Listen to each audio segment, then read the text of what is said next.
বুদ্ধিজীবী আইলো আর গেল, কোনো পরিবর্তন হলো না।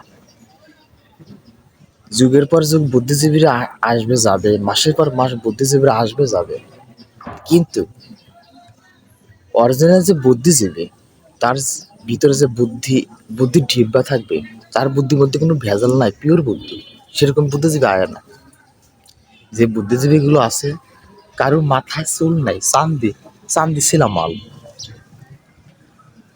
তার বুদ্ধিটা মনে করেন যে একদম সাদা সাদা সাদা না সাদা, সাদা বলবো না সাদা বলবো, যেটাই বলি, তার মগজে কিছু নাই। একটা সিনা চাক যদি সিটিজেন স্ক্যান যদি স্ক্যান করা দেখা যায়, তাদের ভিতরে কিছু না, বাইরে কিছু।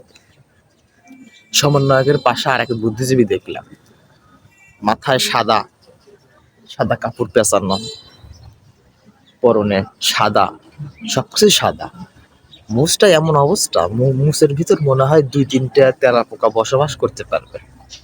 তাহলে বুঝতেছেন সে, তার বুদ্ধি কত কত পাওয়ার, বুদ্ধি তার গিজ করতেছে। সাদা, তার যে মুসির যে সাদা, তার যে মুখ যে সাদা, তার মুসির ভিতরে যে 2-1টা তেলা পোকা যে বসবাস করবে, তাহলে কি পরিমাণ তার মাথায় বুদ্ধি। দেশ যেদিকে যাব না, তার বুদ্ধি থাক বা না থাক, কিন্তু আমার কথা, বাংলাদেশে ইসলাম আর আরবের ইসলাম কি এক? আমাদের ইসলাম এক, আল্লাহ এক, কোরআন এক, নবী এক, সবকিছুই এক। আরবের ইসলাম আমাদের মানতে অসুবিধাটা কোথায়? উনি বলছে বাংলাদেশে আরবের ইসলাম চলবে না।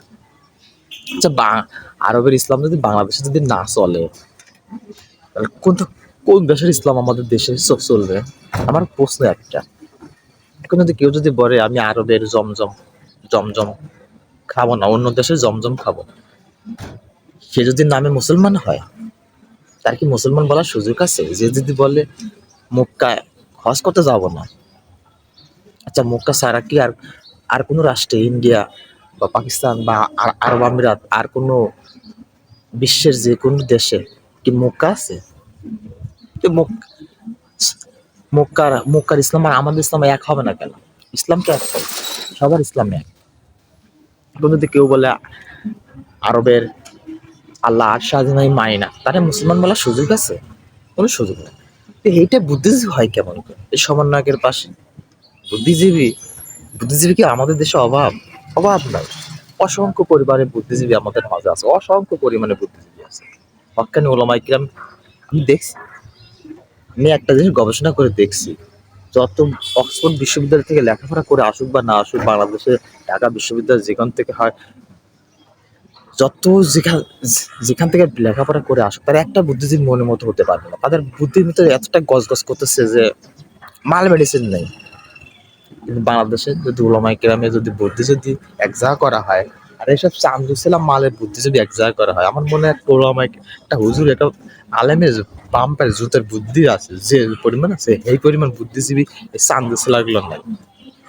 আপনি এবার সব চান্দুসেলার কথা বলতেছেন,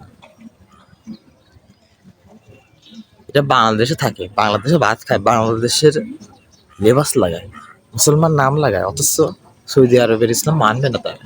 আচ্ছা, এটা কি কোনো গ্রহণযোগ্য? এটা কোনো মুসলমানের কথা? এটা যদি একটা বেধর্মী অন্য একটা জাতি গোষ্ঠী যদি এই কথাটা করতো, আমি মানতে পারতাম। এই কথাটা সে কেমনে করলো? সৌদি আরব ইসলাম আর আমাদের ইসলামে এখন তার যে মুসের অবস্থা, আমি বুঝে লাগছে, সে মনে করেন যে তরুলতা, শাকসবজি এগুলো বেশি খায়, এগুলো খাইতে খাইতে তার বুদ্ধিটা একদম সবজির মতো, মরা গাছের পাতার মতো ঝরে গেছে। তারে বানাইছে বুদ্ধিজীবী। এরকম বুদ্ধিজীবী তো আমাদের দরকার নেই ভাই, আমাদের এমন একটা বুদ্ধিজীবী দরকার, তার মাথায় শুধু বুদ্ধিজীবী বুদ্ধি গজ গজ করবে, তার বুদ্ধির মধ্যে কোনো বেতন লাগবে, পিওর হবে।